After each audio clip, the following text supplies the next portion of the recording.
आज हमारा बायोलॉजी का सेकेंड लेक्चर स्टार्ट होगा, द बायोलॉजिकल क्लासिफिकेशन। इस चैप्टर में हम सारे बायोलॉजी का क्लासिफिकेशन पढ़ेंगे। आपको मैंने बताया था पिछले चैप्टर में कि classification is a not single step, ये आपको मैंने बता दिया था। ठीक, अच्छा, अब हम स्टार्ट करते हैं इस चैप्टर को। देखो बेटा, जब साइंस नहीं थी, क्या साइंस शुरू से थी? नहीं ना, ऐसा तो नहीं होता है। तो जब साइंस नहीं थी तो जो लोग हुआ करते थे उनको हम अर्ली मैन कहा करते थे। क्या कहा करते थे? Early man. जो अर्ली मैन थे वो अपने यूज के बेसिस पे चीज़ों का क्लासीफाई कर दिया करते थे। जैसे वो चीज़ों का यूज़ करते थे उसी बेसिस पे चीज़ों का क्लासीफाई कर दिया करते थे। वो जंगल में रहते थे, ये तो हम जानते हैं। तो वो देखते थे कुछ प्लांट ऐसे हैं जो फ्रूट देते हैं, उनको फ्रूट वाली कैटेगरी में रख दिया। कुछ एनिमल ऐसे हैं जो मिल्क देते हैं, उनको भी फ्रूट वाली कैटेगरी में रख लिया। कुछ एनिमल ऐसे थे जो हमको मीट देते थे, कुछ पेड़ ऐसे थे जो हमको फ्रूट देते थे। इन सबको उन्होंने फ्रूट वाली कैटेगरी, फूड वाली कैटेगरी में रख लिया। लेकिन कुछ प्लांट ऐसे थे जो हमको लकड़ी देते थे, उनको लकड़ी वाले प्लांट में रख लिया। कुछ एनिमल ऐसे थे जो हमको सर्दी से बचाने के लिए ऊन दिया करते थे, तो ऊन वाली कैटेगरी में उनको रख लिया। कुछ एनिमल ऐसे थे जो ट्रांसपोर्टेशन में हेल्प करते थे, तो उनको ट्रांसपोर्टेशन वाले क्लासिफिकेशन में रख दिया। तो उन्होंने यूज के बेसिस पे चीज़ों का क्लासिफिकेशन कर दिया। ठीक है ना? तो हम कह सकते हैं earliest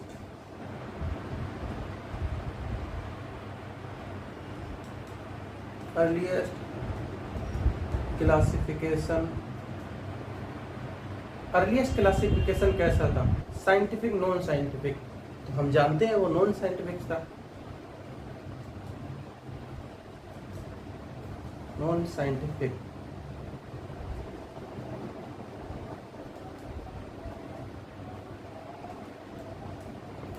on the basis of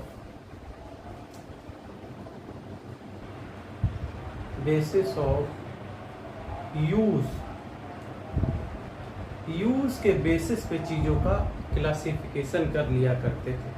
ठीक, अच्छा, समय बीतता गया, उसके बाद एक साइंटिस्ट आए जिनका नाम था अरिस्टोटल। क्या नाम था? अरिस्टोटल।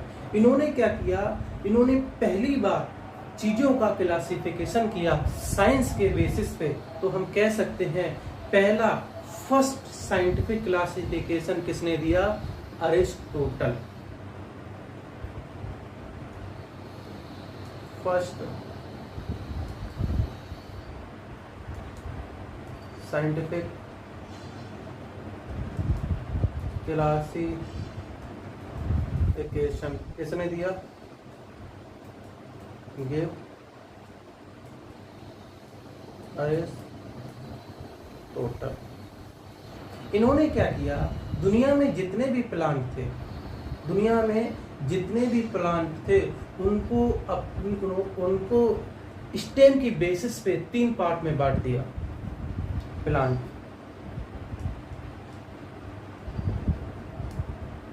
3 पार्ट में बांटा।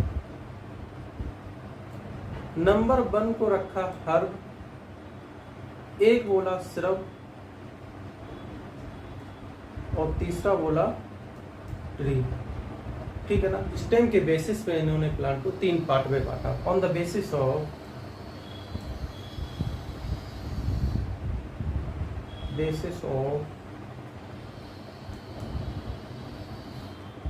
स्टेम। इन्होंने क्या किया? जितने भी प्लांट ऐसे थे जिनकी स्टेम ग्रीन थी उनको उन्होंने हर्ब में रख दिया। जैसे आप देखते होंगे धनिया का जो स्टेम होता है वो ग्रीन होता है, मेथी की जो स्टेम होती है वो ग्रीन होती है, पुदीना की जो स्टेम होती है ग्रीन होती है, पालक की जो स्टेम होती है ग्रीन होती है। यानी ऐसे प्लांट को इन्होंने हर्ब में रखा जिनकी स्टेम ग्रीन होती है। हम लिख लेंगे plant with green stem. Plant with green stem. श्रम में उनको रखा ऐसे प्लांट को श्रम में रखा जिनकी भूसी करेक्टर हो, यानी बहुत ज्यादा स्टेम निकली हो। जैसे आप गुलाब का पेड़ देखना, गुलाब के पेड़ में बहुत ज्यादा स्टेम निकली होंगी। जैसे आप मेहंदी का पेड़ देखना, जैसे आप नींबू का पेड़ देखना, नींबू के पेड़ में बहुत ज्यादा स्टेम निकली होंगी, पतली पतली। तो ऐसे प्लांट को इन्होंने किस में रखा? श्रम में रखा, तो उनको बोला गया श्रम।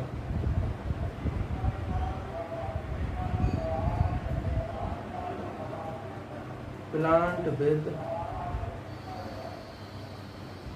बुशी करेक्टर्स। अब आते हैं ट्री।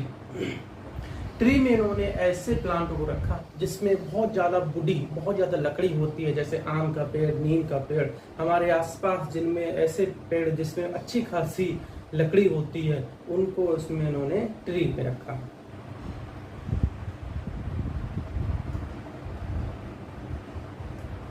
प्लांट विद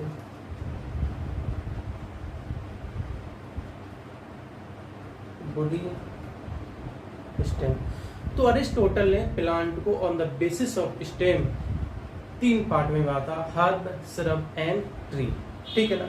फिर उन्होंने क्या किया, इन्होंने अरिस्टोटल ने एनिमल को भी 2 पार्ट में बांटा on the basis of RBC, जिनके पास रेड ब्लड सेल है और जिनके पास रेड ब्लड सेल नहीं है। यानी आरबीसी के बेसिस पे अरिस्टोटल ने एनिमल को 2 पार्ट में बांटा।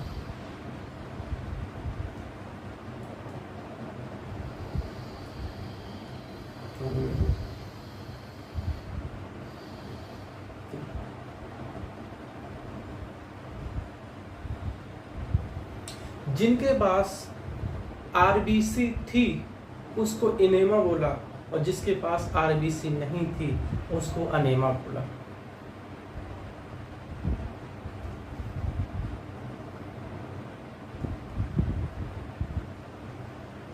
इनेमा किसको बोला? जिसके पास आरबीसी थी, और जिसके पास आरबीसी नहीं थी उसको इन्होंने इनेमा बोला, अनेमा बोला। ठीक है ना। तो इन्होंने एनिमल को किस बेस पे बांटा? ऑन द बेसिस ऑफ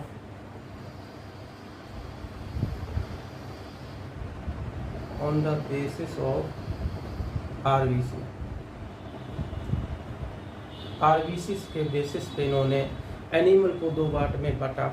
आप एग्जांपल देखेंगे सर, ऐसे कौन से एनिमल होते हैं जिनके पास रेड ब्लड सेल नहीं होती? याद रखना, हमारे अंदर खून लाल है बिकॉज ऑफ हमारी ब्लड के अंदर आरबीसी है। अगर हमारे अंदर आरबीसी नहीं होगा तो हमारा खून रेड नहीं होगा। इसका मतलब अनीमा के अंदर आरबीसी नहीं होता है, इट मीन्स उनका वो एनिमल का खून रेड नहीं होगा।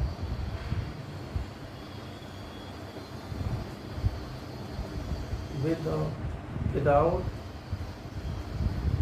RBC enema, with RBC enema. समझ में आया? ठीक है ना। एग्जाम्पल ले लेते हैं जिनके अंदर आरबीसी नहीं होता है, यानी उनका खून रेड नहीं होता है। तो कहते हैं कॉकरोच जो होता है उसका खून कभी भी लाल नहीं होता है, क्योंकि उसके अंदर आरबीसी नहीं होता है।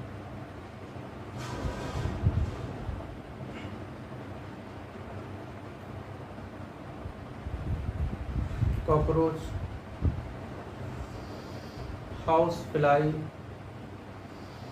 और मॉस्किटो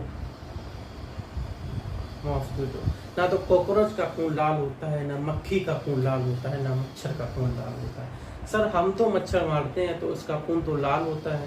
नहीं बेटा, वो हमारा खून चूसते हैं तो वो एज ए फूड के फॉर्म में उनके पेट में भर जाता है। जैसे हम खाना खाते हैं तो फूड के फॉर्म में हमारे पेट में रोटी होती है, ठीक है ना। हमारा पेट फाड़ के देखोगे तो रोटी मिलेगी, तो रोटी हमारा खून नहीं। उसी तरीके से मॉस्किटो को जब हम मारते हैं तो उसका पेट फूटता है, जिसकी वजह से उसकी बॉडी में खून निकलता है, तो वो खून उसका फूड है, ना कि उसका खून।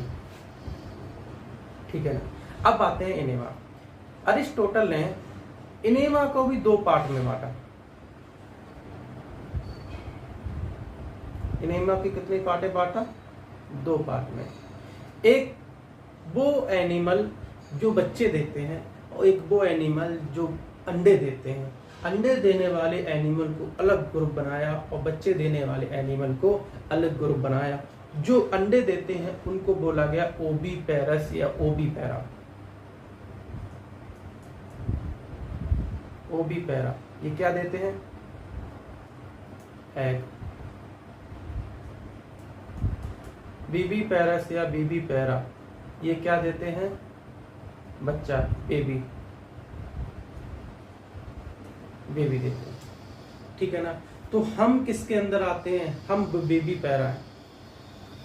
हाथी क्या है? विविपेरा है। लेकिन बर्ड क्या है? ओवीपेरा है। मुर्गी क्या है? ओवीपेरा है। ठीक है ना। तो खून देने वाले जिनके अंदर आरबीसी होती हैं, तो उनके अंदर भी दो टाइप के एनिमल होते हैं, एक खून देने वाले, एक बेबी देने वाले। तो मुझे लगता है फर्स्ट साइंटिफिक क्लासिफिकेशन जो अरिस्टोटल ने दिया था वो हमने अच्छे से समझ लिया है। अब आते हैं सेकंड क्लासिफिकेशन। एक साइंटिस्ट थे कॉर्नलियस लिनियस। कॉर्नलियस लिनियस वो साइंटिस्ट थे जिन्होंने सेकंड किंगडम क्लासिफिकेशन किया। उन्होंने कहा, कॉर्नलियस लिनियस ने कहा, इस दुनिया में या तो ऑर्गेनिज्म एनिमल है या तो ऑर्गेनिज्म प्लांट है। उन्होंने कहा जिसके पास सेल वॉल है वो प्लांट है, जिसके पास सेल वॉल एब्सेंट है वो एनिमल है। लिख लेते हैं।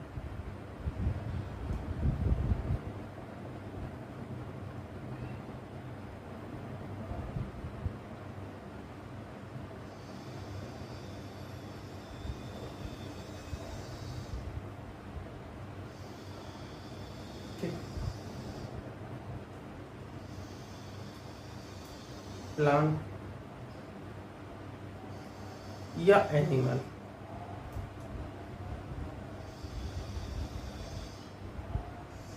ये किसने कहा था? ये हमारे एक साइंटिस्ट थे कॉर्नलियस लिनियस। क्या नाम था?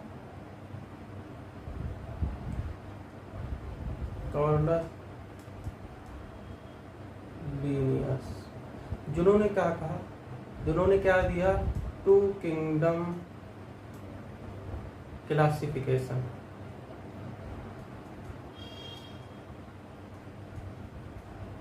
टू किंगडम क्लासिफिकेशन दिया। इन्होंने कहा या तो ऑर्गेनिज्म एनिमल है या तो ऑर्गेनिज्म प्लांट है। जिनके पास सेल वॉल है वो प्लांट हो गए विद सेल वॉल, और जिसके पास सेल वॉल एब्सेंट है विदाउट सेल वॉल, वो क्या हो गए? वो एनिमल हो गए। क्या हो गए? एनिमल हो गए। समझ में आया? ठीक है। इन्होंने क्या किया? इन्होंने तो बड़ा खतरनाक काम किया बेटा। इन्होंने क्या किया?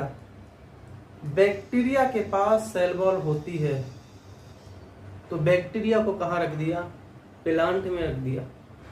वाह क्या बात। प्रोटोजोआ के पास सेल वॉल नहीं होती है, प्रोटोजोआ को एनिमल में रख दिया।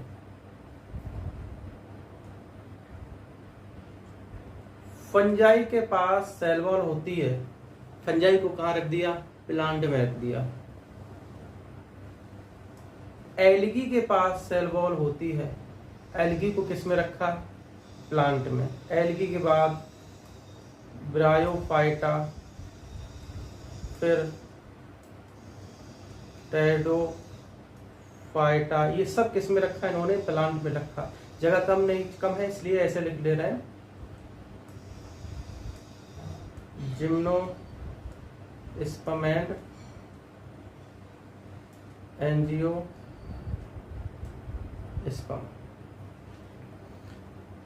समझ में आया? और एनिमल में किसको रखा इन्होंने? एनिमल में प्रोटोजोआ को रख दिया। प्रोटोजोआ। और प्रोटोजोआ के अंदर क्या आता है? अमीबा आता है। प्रोटोजोआ के अंदर पैरामीशियम आता है। यानी इन्होंने प्रोटोजोआ को एनिमल में रख दिया। बहुत अच्छे। और इन्होंने पोरीफेरा से लेके कॉर्डेटा तक जितने भी 11 फाइलम है, उनको भी इन्होंने किस में रख दिया, एनिमल में रख दिया। ठीक है ना। जिन बच्चों को नहीं पता है पॉरीफेरा, सिलेंटेटा, कॉर्डेटा, वो छोड़ दें, बस कहानी को सुन लें। जब हम चौथा चैप्टर पढ़ेंगे तो उसको बहुत डिटेल में ही जाएगा। ठीक है ना, बहुत डिटेल में जाएगा। पहले चैप्टर में भी थोड़ा सा इसकी नज़र डाली थी, तो जो चीज़ नहीं पढ़ाई गई है उस पर सिर्फ कहानी सुनो उसकी, कि बिना कहानी के ये अधूरा रहेगा। ठीक ठीक। तो टू किंगडम क्लासिफिकेशन जो कार्लस लीनियस ने दिया था, उसमें कई सारी प्रॉब्लम थी, बहुत सारी प्रॉब्लम थी, और उन प्रॉब्लम को दूर करने के लिए आगे चीजें, तीसरा किंगडम क्लासिफिकेशन आया, चौथा आया, फिर पांचवा आया, फिर छठा आया। ठीक है। अगर कोई पूछ ले टू किंगडम क्लासिफिकेशन में क्या प्रॉब्लम थी, यानी क्या डिमेरिट्स थे, तो आप बता पाएंगे। उसके लिए हम लिख लेते हैं।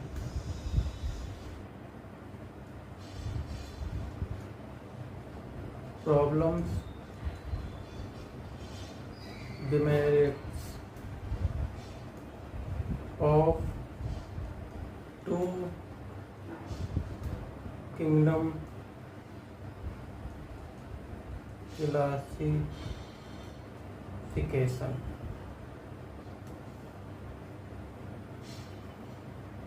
ठीक है ना।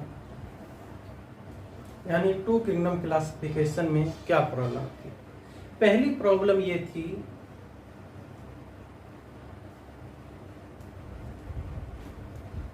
Uni cellular organism place with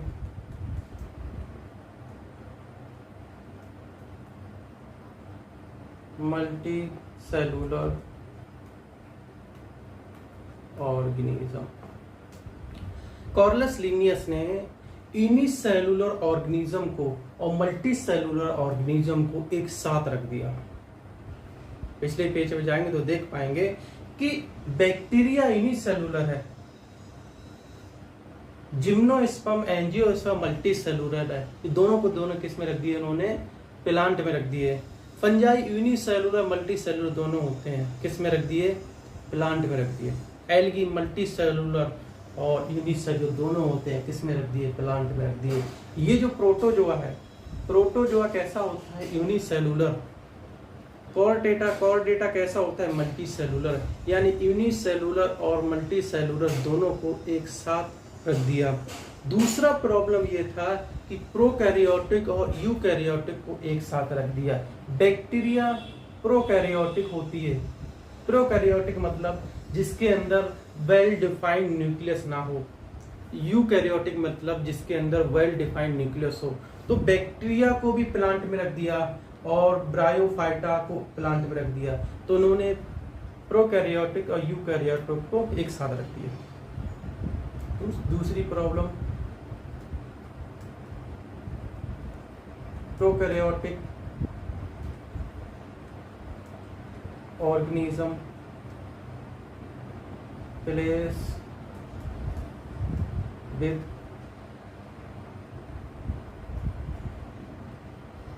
eukaryotic organism. और तीसरी प्रॉब्लम ये थी heterotrophic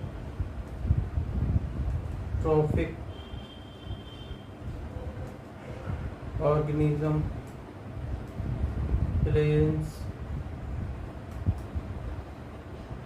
place with autotrophic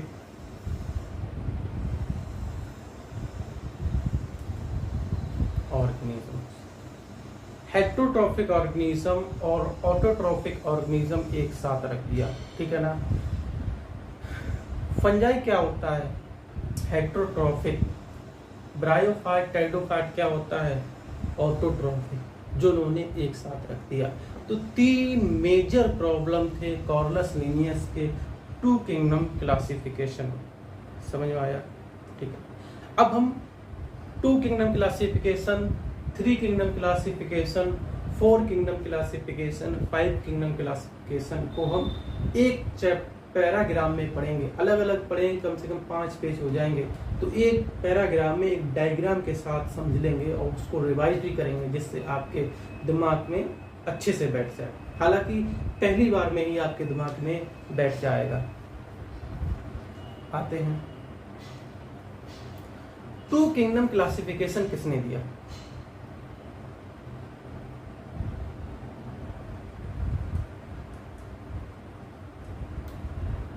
kingdom system किसने दिया? लीनियस ने। कब दिया था? 1758 में। 1758 में कार्लस लीनियस ने 2 किंगडम क्लासिफिकेशन दिया। इन्होंने पूरी दुनिया के ऑर्गेनिज्म को 2 पार्ट में बांटा। बोला या तो ऑर्गेनिज्म प्लांट है या तो organism animal. Animalia, plant.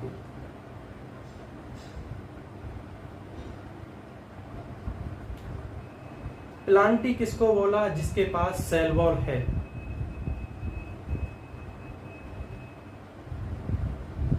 Cell wall. और जिसके पास सेल वॉल नहीं है उसको एनिमल में रखा।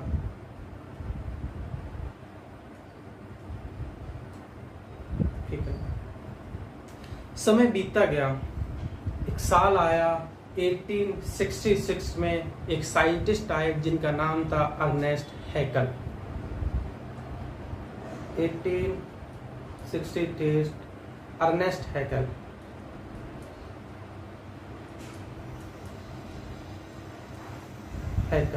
इन्होंने 3 किंगडम सिस्टम दिया।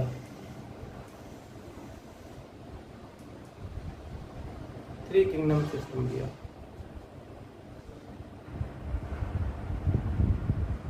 इन्होंने क्या किया बेटा? इन्होंने बड़ा अच्छा काम किया कि एनिमल के अंदर और प्लांट के अंदर जितने भी यूनिसेलुलर ऑर्गेनिज्म हैं उसको इन्होंने अलग निकाल लिया। क्या निकाल लिया? यूनिसेलुलर ऑर्गेनिज्म को इन्होंने अलग निकाल लिया और उसका नाम रखा प्रोटोटिस्टा। उस ग्रुप का नाम क्या रखा? प्रोटोटिस्टा। यूनिसेलुलर प्लांट, यूनिसेलुलर एनिमल, दोनों को निकाल के उस ग्रुप का नाम रखा प्रोटोटिस्टा। और बाद में प्रोटोटिस्टा ही प्रोटिस्टा कहलाया। प्रोटिस्टा।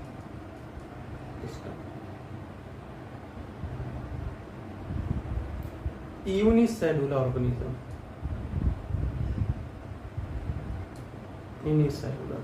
और प्लांट को, बचे हुए प्लांट को इन्होंने एज इट इज रहने दिया। प्लांट और बचे हुए एनिमल को इन्होंने एज इट इज रहने दिया। तो हमारा 3 किंगडम सिस्टम कैसे आया, समझ गए? उसके बाद फिर समय बीतता गया। अगले साइंटिस्ट आए जिनका नाम था कोपलैंड। साल है 1956। साइंटिस्ट का नाम है कोपलैंड। ठीक है, इन्होंने 4 किंगडम सिस्टम दिया।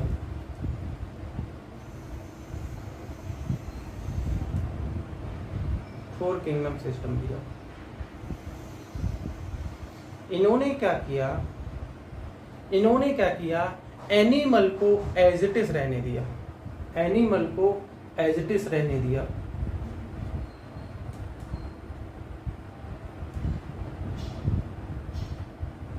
प्लांट को भी एज इट इज रहने दिया।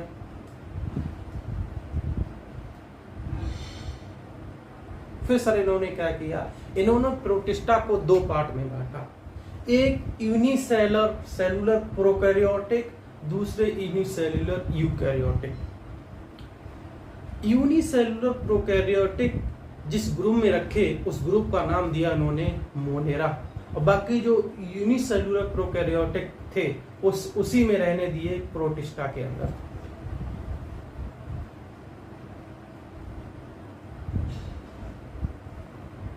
नाम क्या रखा? मोनेरा, ठीक है ना। और दूसरा प्रोटिस्टा के अंदर इन्होंने क्या रहने दिया, unicellular prokaryotic, unicellular eukaryotic, sorry eukaryotic.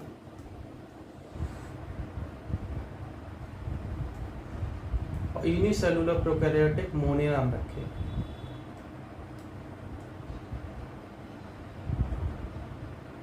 ठीक है ना, यहाँ तक समझ में आया।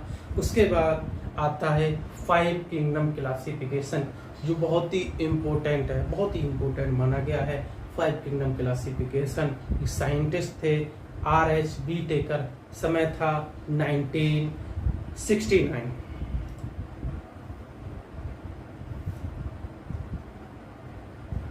फाइव किंगडम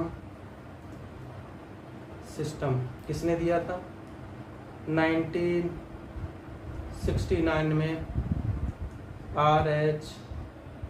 Whittaker, ठीक है ना।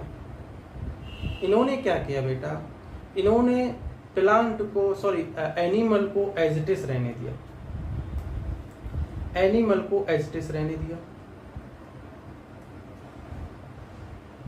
इन्होंने देखा प्लांट के अंदर कुछ प्लांट ऐसे हैं जो जिनकी सेल वॉल काइटिन की बनी होती है और वो हेटेरोट्रॉफिक होते हैं, और कुछ प्लांट ऐसे हैं जिनकी सेल वॉल सेलुलोज की बनी होती है और वो ऑटोट्रॉफिक है।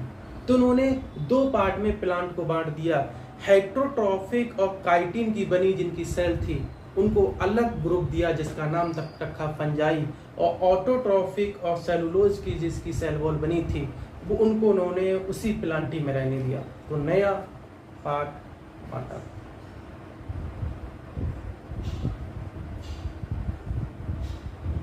प्लांटी, ठीक है ना। दूसरा क्या रखा, फंजाई। फंजाई की जो सेल वॉल थी वो किसकी बनी थी, और ये कैसे करते थे, हेटेरोट्रॉफिक थे, और इनकी सेल वॉल सेलुलोज की बनी थी और ये ऑटोट्रॉफिक थे, ठीक है ना। और बाकी इन्होंने प्रोटिस्टा को एज इट इज रहने दिया, और इन्होंने मोनेरा को एज इट इज रहने दिया। समझ में आया। तो ये हमारा 5 किंगडम क्लासिफिकेशन बन के तैयार हो गया, समझ में आया। एक साइंटिस्ट और आते हैं जिनका नाम है कार्ल बूस।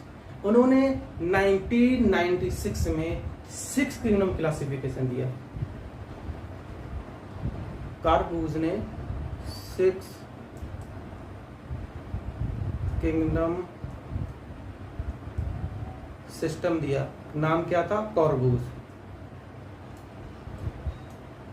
कॉर्बूज।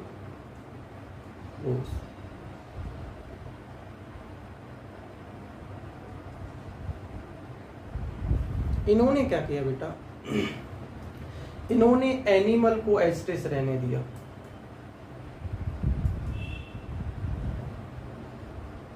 इन्होंने प्लांट को एज इट इज रहने दिया,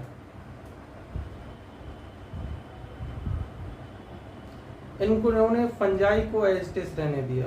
फिर सर क्या किया, क्या इन्होंने, इन्होंने प्रोटिस्टा को एज इट इज रहने दिया। फिर सर इन्होंने क्या किया, जो मोनेरा थे, मोनेरा के अंदर आते हैं बैक्टीरिया, जो पुराने बैक्टीरिया थे उनका एक अलग ग्रुप दे दिया, जो मॉडर्न बैक्टीरिया थे उनको उन्होंने अलग ग्रुप दे दिया। यानी मोनेरा के 2 पार्ट बनाए इन्होंने। क्या बनाए, 2 पार्ट में डिवाइड किया किसको, मोनेरा को। एक का नाम दिया इन्होंने आर्की बैक्टीरिया, आर्की बैक्टीरिया, और एक का नाम दिया यू बैक्टीरिया, यू बैक्टीरिया। यानी इन्होंने मोनेरा को, जो पुराने मोनेरा थे उनको अलग ग्रुप दे दिया, जो न्यू मोनेरा थे उनको अलग कर दे दिया। पुराने मोनेरा को आर्की बैक्टीरिया गया और मॉडर्न जो मोनेरा को इन्होंने यू बैक्टीरिया कहा गया। तो कहते हैं 6 किंगडम क्लासिफिकेशन किसने दिया? तो कार्ल लुईस ने दिया 1996 में। 6 किंगडम क्लासिफिकेशन को ही 3 डोमेन सिस्टम कहा जाता है। सर क्या बता दिया आपने? 3 डोमेन सिस्टम क्यों कहा जाता है बेटा? इन्होंने क्या किया, आर्की बैक्टीरिया को आर्किया बोला, आर्किया बोला, यू बैक्टीरिया को बैक्टीरिया बोला, ठीक है ना, और प्रोटिस्टा को, फंजाई को, प्लांटी को और एनिमेलिया को इन्होंने यूकैरिया बोला।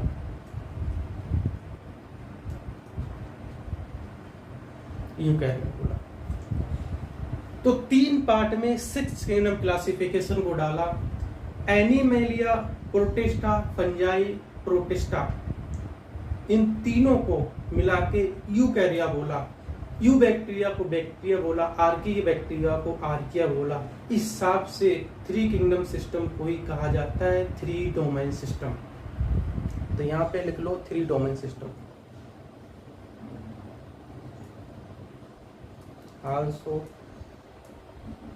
known as 3 डोमेन सिस्टम, ठीक है ना। एक बार हम दोबारा से रिवाइज कर देते, क्विक रिवाइज कर देते हैं, जिससे आपको कोई मिस्टेक हो, कुछ समझने में दिक्कत भी हो तो आप समझ जाए। बेटा ये कम से कम 5 पेजों का ये एक पेज में डाटा दे दिया है और ये पूरा डायग्राम आपको रटा होना चाहिए अच्छे से, ठीक। आते हैं 2 किंगडम क्लासिफिकेशन। 2 किंगडम क्लासिफिकेशन 1758 में कार्लस लिनियस ने दिया था। इन्होंने बोला था या तो दुनिया में ऑर्गेनिज्म प्लांट है या तो दुनिया में ऑर्गेनिज्म एनिमल है। जिनके पास सेल वॉल है उनको इन्होंने प्लांट में रख दिया और जिनके पास सेल वॉल नहीं है उन ऑर्गेनिज्म को इन्होंने एनिमल दे दिया। समय बीतता गया, 7 साल 1866 में एक साइंटिस्ट आए अर्नेस्ट हैकेल। इन्होंने 3 किंगडम क्लासिफिकेशन दिया। इन्होंने क्या किया, यूनिसेलुलर प्लांट और यूनिसेलुलर एनिमल को निकालकर एक नया ग्रुप रखा जिसका नाम रखा प्रोटिस्टा। बाद में ये प्रोटिस्टा कहलाने लगा, ठीक। और बाकी बचे हुए प्लांट को एस्टिस प्लांट में रख दिया, बाकी बचे हुए ऑर्गेनिज्म को एनिमल में रख दिया। फिर आता है 4 किंगडम क्लासिफिकेशन। साल 1956 में साइंटिस्ट कॉकलैंड, उन्होंने 4 किंगडम क्लासिफिकेशन दिया। इन्होंने एनिमल को एस्टिस रहने दिया, प्लांट को एस्टिस रहने दिया, लेकिन प्रोटिस्टा को 2 पार्ट में बांटा, मोनेरा और प्रोटिस्टा। मोनेरा में इन्होंने उसको रखा जिसमें यूनिसेलुलर प्रोकैरियोटिक ऑर्गेनिज्म होते हैं, यूनिसेलुलर यूकैरियोटिक ऑर्गेनिज्म इन्होंने एस्टिस प्रोटिस्टा में रहने दिया। उसके बाद 5 किंगडम क्लासिफिकेशन आता है 1969 में। साइंटिस्ट हैं R.H. विटेकर। इन्होंने एनिमल को एस्टिस रहने दिया, लेकिन प्लांट के अंदर देखा कुछ प्लांट ऐसे हैं जिनकी सेल वॉल काइटिन की बनी होती है और वो हेटरोट्रोफिक करते हैं, और कुछ प्लांट ऐसे हैं जिनकी सेल वॉल सेलुलोज की बनी होती है, वो ऑटोट्रोफिक करते हैं। तो उन्होंने प्लांट में से उन ऑर्गेनिज्म को अलग निकाल लिया जो काइटिन की बनी होती हैं, हेटरोट्रोफिक करते हैं, उनका नाम दिया इन्होंने फंजाई। बाकी बचे हुए सारे के सारे इन्होंने प्लांट में रहने दिया और प्रोटिस्टा को एस्टिस रहने दिया, मोनेरा को एस्टिस रहने दिया। फिर आता है 6 किंगडम क्लासिफिकेशन। 6 किंगडम क्लासिफिकेशन किसने दिया? वो दिया कार्ल लुईस ने 1996 में। इन्होंने क्या किया, एनिमल को एस्टिस रहने दिया, प्लांट को एस्टिस रहने दिया, फंजाई को एस्टिस रहने दिया, प्रोटिस्टा को एस्टिस रहने दिया, लेकिन मोनेरा को 2 पार्ट में बांटा, आर्की बैक्टीरिया और यू बैक्टीरिया। जो मॉडर्न बैक्टीरिया थे उसको यू बैक्टीरिया में रखा, जो पुराने बैक्टीरिया थे उसको उन्होंने आर्की बैक्टीरिया में रखा। इसी को यानी 6 किंगडम क्लासिफिकेशन को ही 3 डोमेन सिस्टम कहा जाता है। क्यों कहा जाता है? क्योंकि आर्की बैक्टीरिया को आर्किया बोला गया, यू बैक्टीरिया को बैक्टीरिया बोला गया, और प्रोटिस्टा, फंजाई, प्लांटी, एनिमेलिया चारों को मिला के यूकैरिया बोला गया। इसलिए इसी को 3 डोमेन सिस्टम कहते हैं। आइए आगे पेज पे देखते हैं। 5 kingdom system, 5 kingdom system most express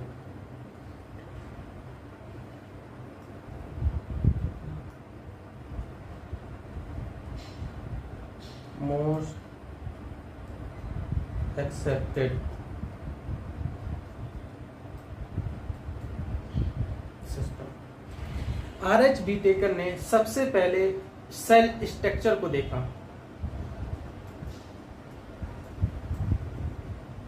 cell structure मतलब कौन प्रोकैरियोटिक है और कौन यूकैरियोटिक है। फिर आर.एच. व्हिटेकर ने बॉडी ऑर्गेनाइजेशन को देखा।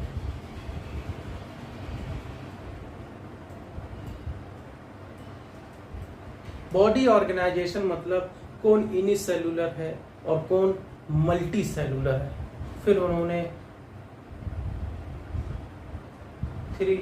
इन्होंने फिर मोड ऑफ न्यूट्रिशन को देखा, कौन ऑटोट्रॉफिक है और कौन हेट्रोट्रॉफिक है। इस पे भी इन्होंने अच्छे से ध्यान दिया। मोड ऑफ न्यूट्रिशन, फिर उन्होंने बेटा मोड ऑफ रिप्रोडक्शन को भी देखा।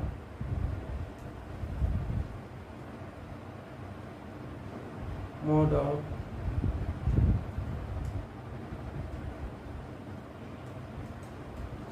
Of reproduction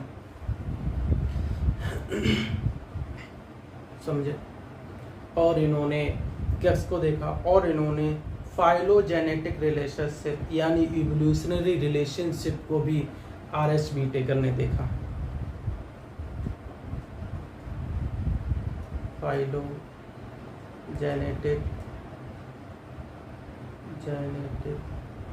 relationship.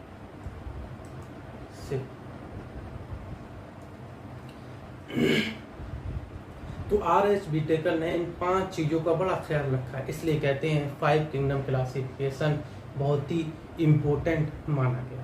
अब हम अगले पेज पे आते हैं। इस चैप्टर में हम 5 किंगडम पढ़ेंगे। Kingdom Monera, kingdom protista, Fungi, Plantae, Animalia. कौन कौन से किंगडम पढ़ेंगे? किंगडम फर्स्ट मोनेरा, किंगडम दूसरा प्रोटिस्टा, किंगडम तीसरा फंगी भी बोल सकते हैं, मैं फंजाई बोलता हूँ। किंगडम 4 प्लांटी और किंगडम 5 एनिमलिया। ये 5 किंगडम पढ़ेंगे, ठीक है। ये 5 किंगडम पढ़ने से पहले आपके एनसीईआरटी में एक डायग्राम दिया होगा जिसमें Monera, protista, Fungi, Plantae, Animalia 5 लिखे होंगे और साइड में लिखा होगा इसकी सेल वॉल कैसी है, कि इसका सेल टाइप्स कैसा है, बॉडी ऑर्गेनाइजेशन कहती है, न्यूक्लियस कैसा है। वो डायग्राम आपको अपनी तरफ से याद करना है, बाद में हम अच्छे से उसको समझाएं, ठीक है।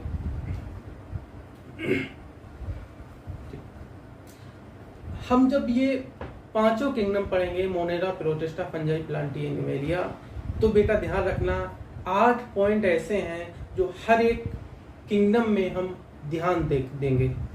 पॉइंट नंबर 1, कोई सा भी किंगडम पढ़ेंगे, पॉइंट नंबर 1 ध्यान देंगे कि उसका हैबिट एंड हैबिटेट। सबसे पहले उसका हैबिट और हैबिटेट देखेंगे। दूसरे नंबर पर हम उसका फॉर्म देखेंगे।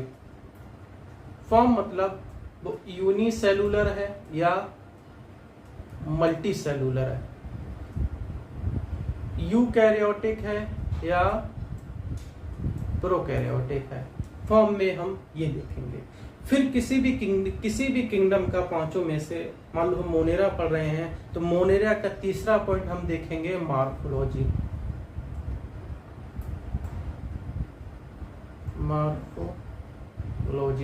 मॉर्फोलॉजी में हम साइज एंड शेप देखेंगे, ठीक है ना। उसके बाद हम चौथा पॉइंट देखेंगे एनाटॉमी।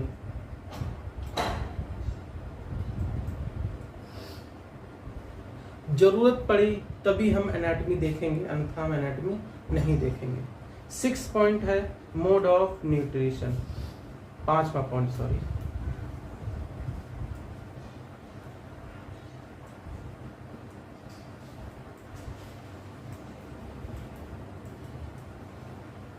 और 6 पॉइंट है मोड ऑफ रिप्रोडक्शन। और नेक्स्ट पॉइंट है हमारा इकोलॉजिकल इंपोर्टेंस, इकोलॉजिकल या economical.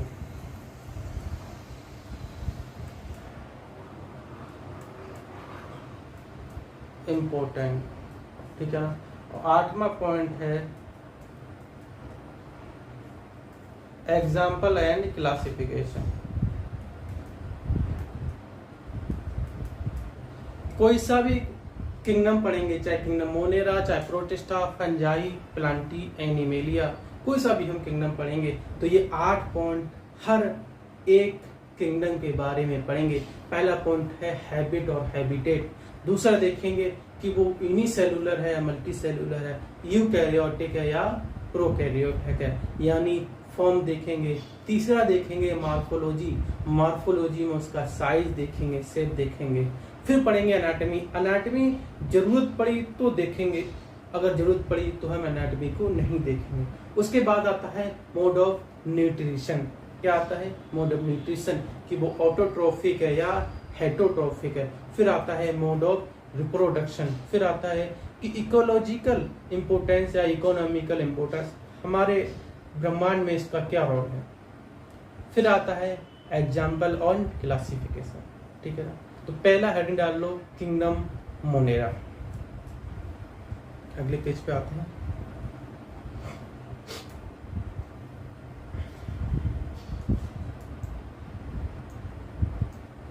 Kingdom Monera, kingdom Monera को हम पढ़ते हैं।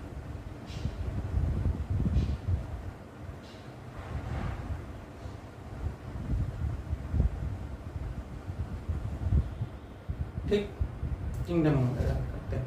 कहते हैं bacteria is a sole member of Monera. इस लाइन का मतलब क्या होता है? इस लाइन का मतलब होता है कि मोनेरा के अंदर सिर्फ और सिर्फ एक ही मेंबर आते हैं जिनका नाम है बैक्टीरिया। तो अगर हम मोनेरा की बात कर रहे हैं, इट मीन्स बैक्टीरिया की बात कर रहे हैं।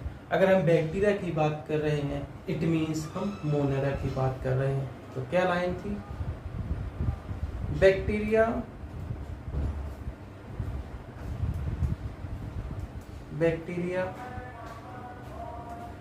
Is sole member of Monera.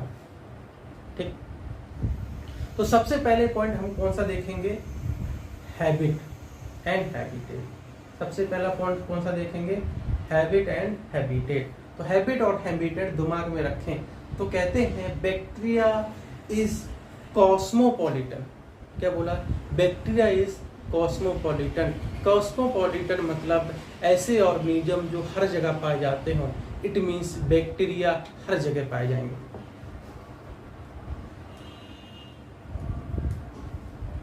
Bacteria is cosmopolitan, ठीक है ना। Cosmopolitan, they are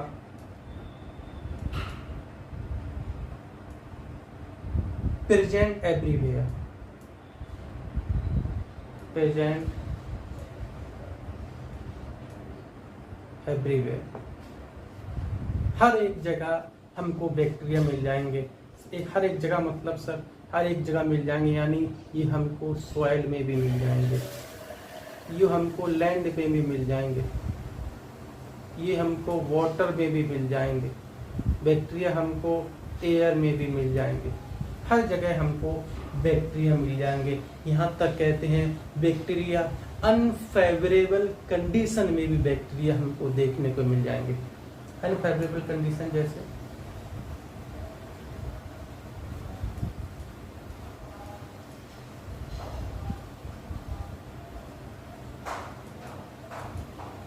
unfavourable condition जैसे बैक्टीरिया हमको सॉल्टी एरिया में मिल जाएंगे, बैक्टीरिया हमको डिजर्ट में भी मिल जाएंगे, जहाँ पर इंसान नहीं सरवाइव कर सकता, जहाँ पर पानी नहीं है वहाँ पे हमको बैक्टीरिया भी मिल जाएंगे। बैक्टीरिया हमको स्नो बर्फ में भी मिल जाएंगे, बैक्टीरिया हमको गट में मिल जाएंगे। गट माने इंटेस्टाइन, इंटेस्टाइन में भी हमको बैक्टीरिया मिल जाएंगे। और तो और बहुत लो पीएच होता है वहाँ पर भी हमको बैक्टीरिया मिल जाएंगे, समझे। बैक्टीरिया हमको डीप ओशियन में मिल जाएंगे, बैक्टीरिया हमको हॉट स्प्रिंग में मिल जाएंगे, समुद्र के तल में भी हमको बैक्टीरिया मिल जाएंगे, ठीक है ना।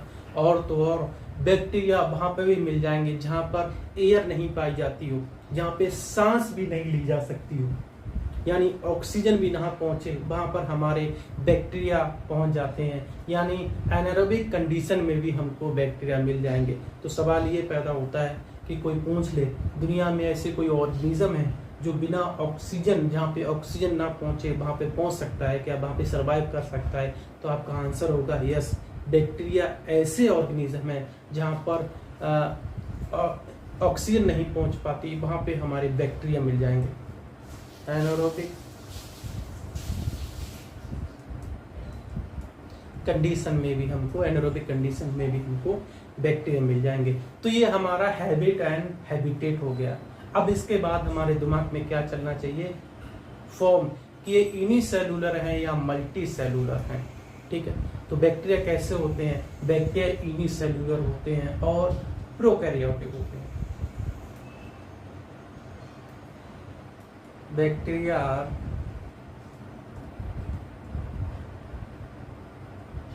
यूनिसेलुलर एंड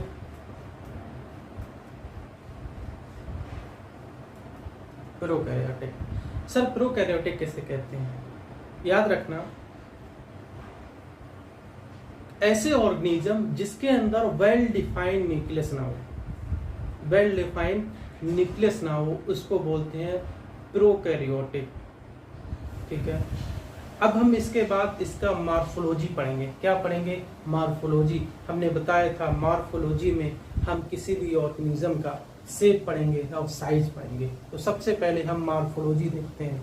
मॉर्फोलॉजी की बात करें, इनका साइज की बात करें, तो बैक्टीरिया का साइज जो होता है वो कितना होता है?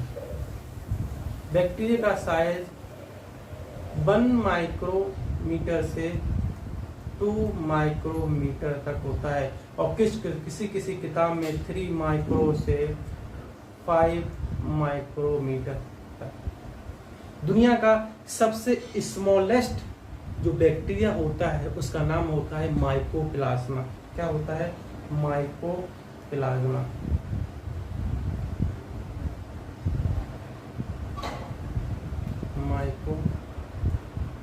माइकोप्लाज्मा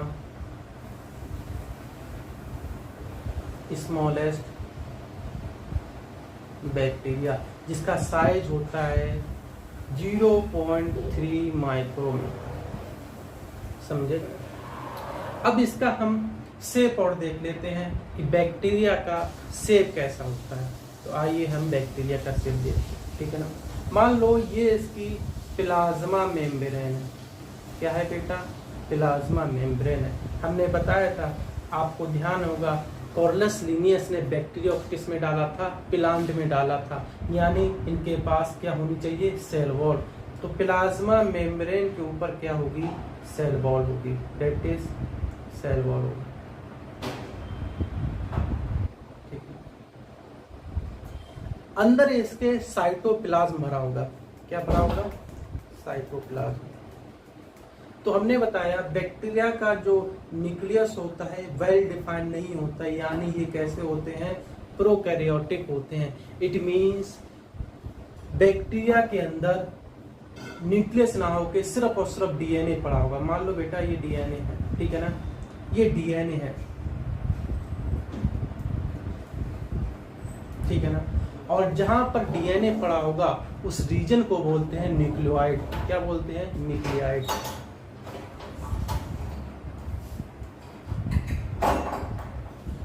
ठीक है ना।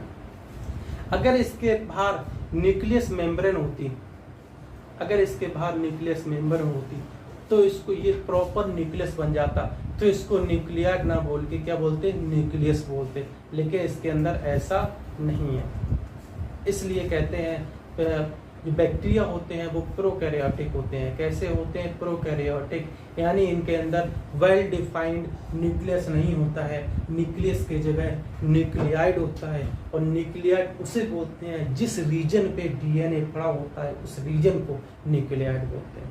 ठीक, तो बेटा ये जो है ये क्या है हमारी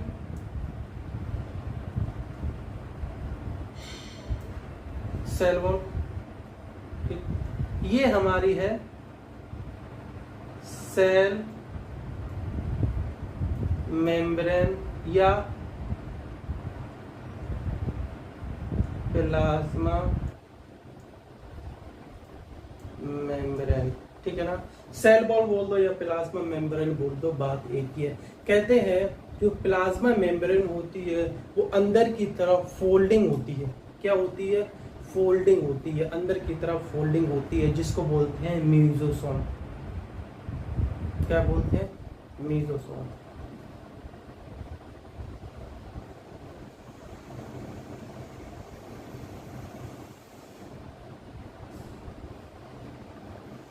अंदर की तरफ फोल्डिंग होती है।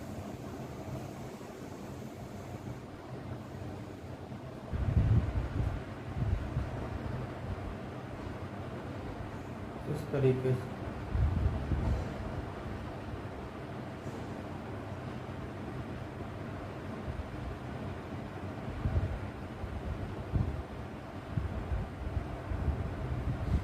इसको बोलते हैं म्यूजोसोम। म्यूजोसोम कहते हैं बैक्टीरिया के पास फ्लैजेला होता है। क्या होता है? फ्लैजेला होता है। That is flagella. ठीक है, अगर फ्लैजेला होगा तो मोटाइल होगी बैक्टीरिया, अगर फ्लैजेला नहीं होगा तो नॉन मोटाइल होंगी। इट मीन्स हम ये कह सकते हैं बैक्टीरिया के अंदर फ्लैजेला होता भी है और फ्लैजेला नहीं होता है। ठीक, अगर फ्लैजेला होगा तो ये मोटाइल होंगे, या फ्लैजेला नहीं होगा तो नॉन मोटाइल होंगे। मोटाइल का मतलब होता है चल सके, हम मूव कर सकते हैं पैरों से, यानी हम मोटाइल हैं। अगर हमारे पैर ना हो, हम मूव ना कर सकें तो हम नॉन मोटाइल होते हैं। अगर फ्लैजेला है तो वो कैसे होंगे? मोटाइल। अगर फ्लैजेला नहीं है तो वो बैक्टीरिया कौन से होंगे? Non motile. समझ में आया? तो ये बहुत छोटी सी इंफॉर्मेशन है बैक्टीरिया के बारे में। कहते हैं बैक्टीरिया 4 टाइप के और शेप होते हैं, उनको भी हम बैक्टीरिया के 4 टाइप देख लेते हैं। आगे चलो, अगला पेज। कहते हैं कुछ बैक्टीरिया ऐसे होते हैं जो स्फेरिकल शेप के होते हैं।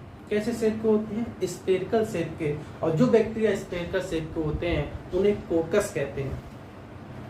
क्या कहते हैं? कोकस। तो पहला बैक्टीरिया का शेप कौन सा है?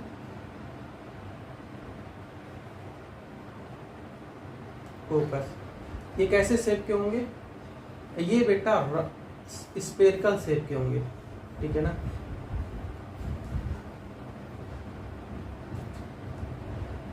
Spherical shape bacteria. ठीक है ना, अगर एक सिंगल स्फेरिकल शेप का होता है तो उसको कोकस कहेंगे। अगर मान लो कई सारे हैं, 2 इकट्ठे 2 हैं स्फेरिकल शेप के, तो उनको बोलेंगे हम डिप्लोकोकस। क्या बोलेंगे? डिप्लोकोकस। अगर मान लो कई सारे हैं, ठीक है ना, तो उसको मेनिकोकस बोलेंगे। और अगर मान लो चैन है, कोकस की एक चैन है, कोकस बैक्टीरिया यानी स्पेकल सेक के बैक्टीरिया की एक चैन है, तो उसको बोलेंगे स्टीरियोकोकस।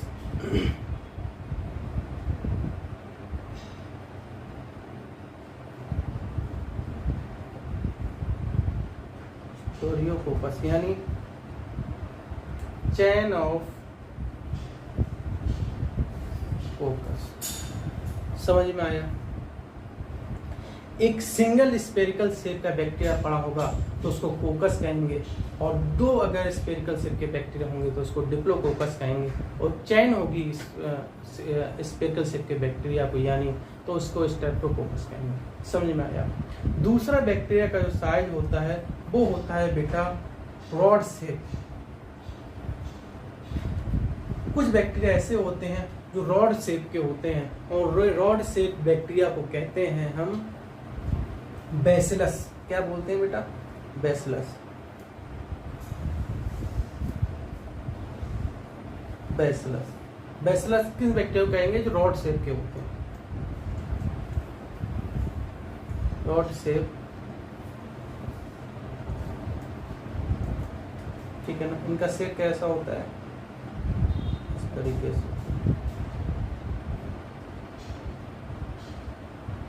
ठीक है ना? इनके अंदर एंडोस्पोर होता है जो अनफेवरेबल कंडीशन में सरवाइव करने में हेल्प करता है। That is endospore. ठीक है ना?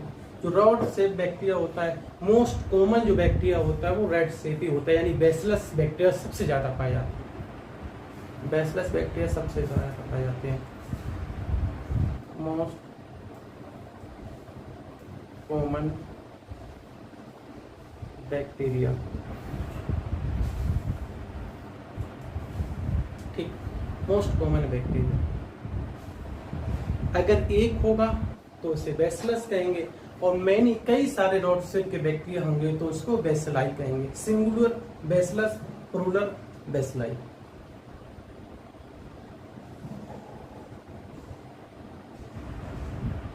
बैसिलाई। ठीक है ना? ये प्लूरल हो गया। समझ में आया? तीसरा बैक्टीरिया होता है स्पाइरल शेप। जैसे किताब के अंदर स्पाइरल किताब होती है, उसी तरीके से स्पाइरल शेप का बैक्टीरिया होता है, और स्पाइरल शेप के बैक्टीरिया को स्पाइरलम बोलते हैं। क्या बोलते हैं? स्पाइरलम। तो तीसरा बैक्टीरिया हमारा क्या हो गया?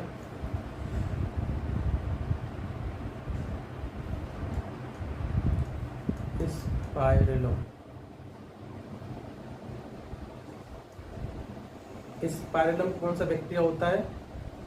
जो स्पाइरल शेप के होते हैं।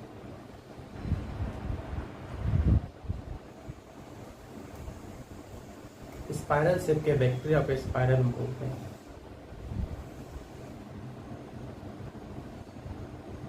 कहते हैं इसके अंदर फ्लैजेला निकले रहते हैं। फ्लैजेला निकले रहते हैं। डेट इज क्या हो गया?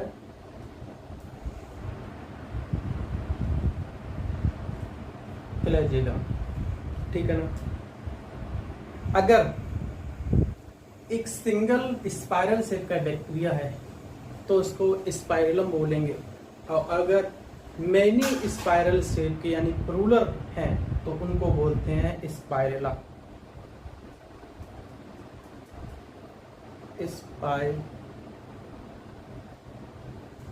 स्पाइरेला। ठीक है ना? नेक्स्ट पेज पे आते हैं। चौथा जो बैक्टीरिया है उसका नाम है कोमा से बैक्टीरिया। चौथा बैक्टीरिया कैसा है? कोमा से बैक्टीरिया। इसका नाम होता है विब्रियो।